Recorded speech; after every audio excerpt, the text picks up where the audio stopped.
Do it.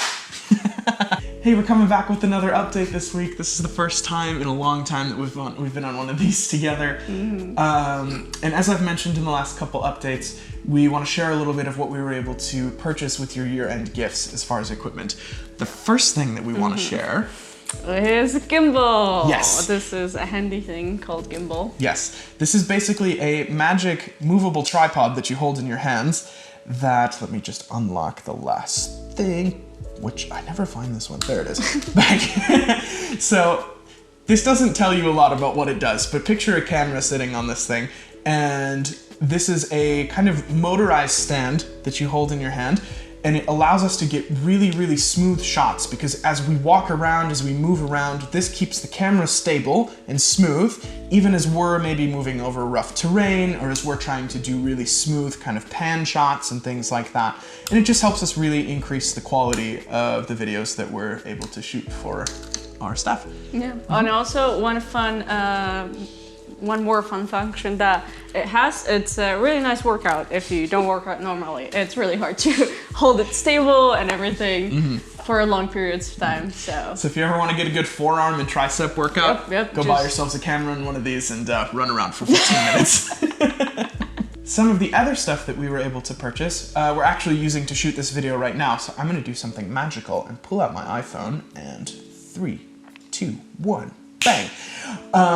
Show off that we were able to purchase a set of lights. This one is a little sketchily set up because we need to buy another stand for that one, as well as the tripod that this camera is sitting on right now. And Gabby wants to show off something cool with these lights. So, good? Okay, great. Yep. So with these lights, you're actually able to switch into an RGB mode and do different colors beyond just warm and cold white, which is really awesome for more creative shots or different photography applications that we might have with it.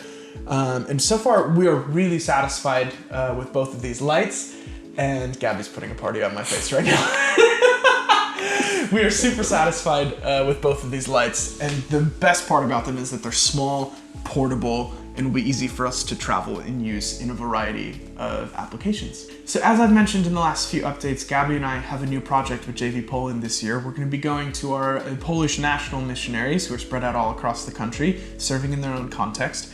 And we're going to be recording support videos for them to be able to share in English and in Polish with churches here in Poland and with churches and supporters in the States.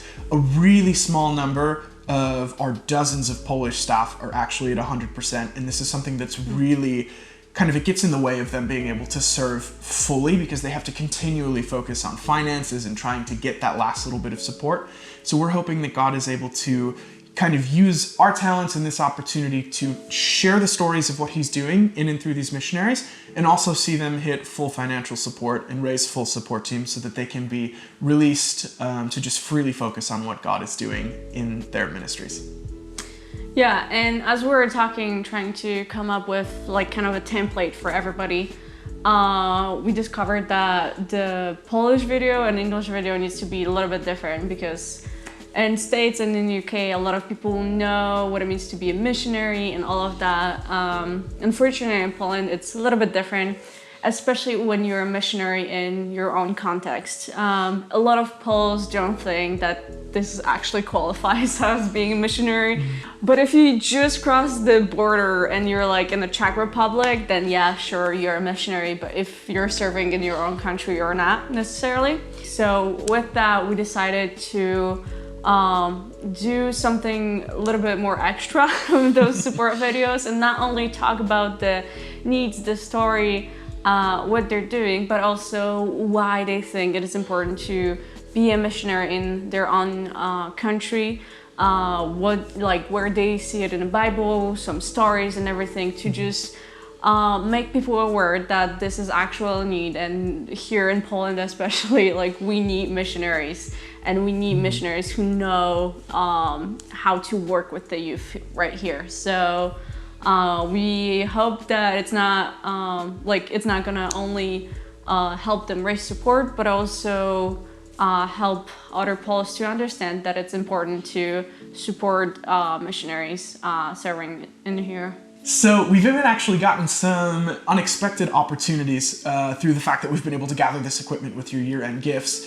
As you know, all of our exit tours have been canceled because Polish schools are still closed, but we have been having a lot of success so far with the Exit Online initiative that we started back in November. As I shared, we were recording some of our lecturers, and those have already gone to hundreds of students across Poland in dozens of schools. In fact, one city where we haven't even been able to have a full tour yet has had over a dozen schools buy in and want to sign up for Exit Online after Poles return from their winter break next week. So that's just been a huge answer to prayers for us, because we see this as an investment in what Exit Tour Poland is and how we can kind of share our vision and hopefully build more relationships with more schools and more cities that we haven't had access to in the past.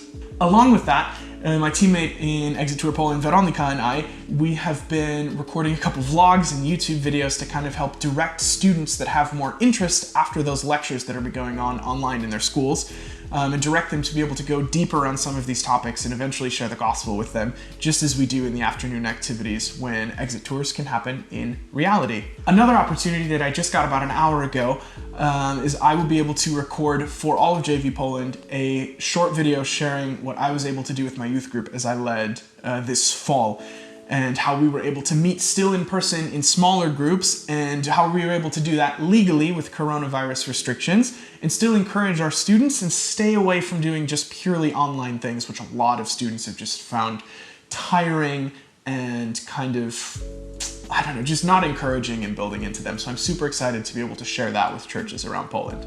So we're really thankful for all your support and all the equipment that we're able to purchase with your additional support, and it's really helpful, as you can hear, and we're using it all the time. So yeah, it's amazing. It's amazing, and it's a privilege for us to be able to share some of these stories of what God is doing with you guys, as well as with different churches in Poland and through all of these missionaries that we're able to work with. So thank you guys for your acts of faith and joining and partnering with us in that.